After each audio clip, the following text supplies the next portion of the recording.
Macmillan Audio presents Collecting the Dead by Spencer Kope. Read for you by P.J. Ochlan.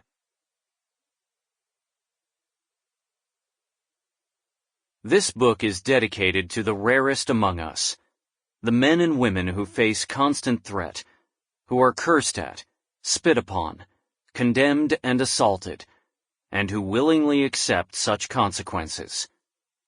They are the guardians of civilized society, who confront fear so that others don't have to, who rush in when others rush out, and who too often make the ultimate sacrifice so that others may simply live. They protect property that is not theirs, seek the missing, console the grief-stricken, recover the bodies, shield the abused, and find justice for the slain and the violated. Their work takes them into the heart of misery, to walk among the wretched, yet somehow they find a smile for their spouse and children when they arrive home. To those who have dedicated the most. To those who protect and serve. Chapter 1. June 15th, 10:12 a.m. She had small feet. I say she had small feet, because to say she has small feet would imply that she's still alive. She isn't. I know. I always know. It's my special ability, my burden, my curse.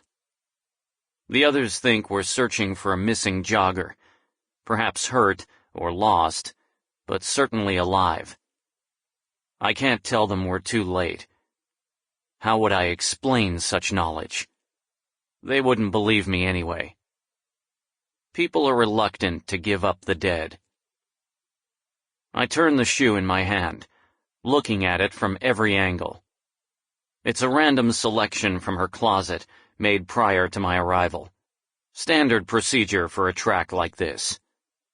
I scrutinize the wear on the sole, the indentations on the leather, the signs of strain on the strap, as if to do so is to unfold and expose the mystery of her walking style, the way she carried herself, the way she sometimes dragged her left foot ever so slightly, almost undetectably. You get to know shoes in my line of work. Women's shoes, men's shoes, and sadly, kids' shoes.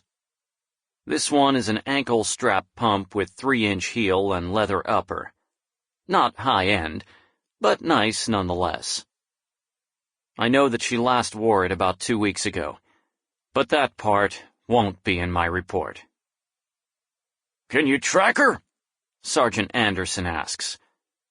I nod, but say nothing, pretending to examine the shoe further for the sake of my audience, which now includes 4 deputies, a dozen search and rescue volunteers, and my partner, FBI Special Agent Jimmy Donovan. The truth is, I don't need to know how she walked, what her gait was, or whether she favored the ball of her foot or the heel. But illusions must be maintained. Newsweek once called me the Human Bloodhound.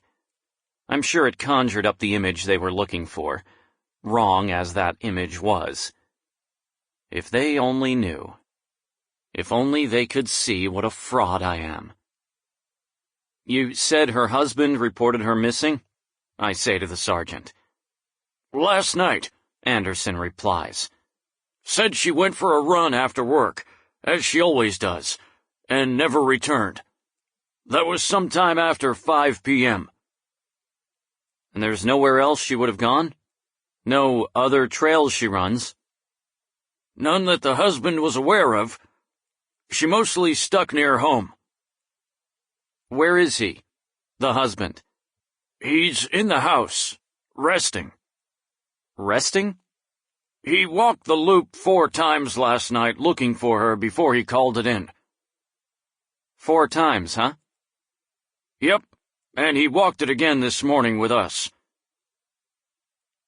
Taking off my glasses and securing them in their Sample complete. Ready to continue?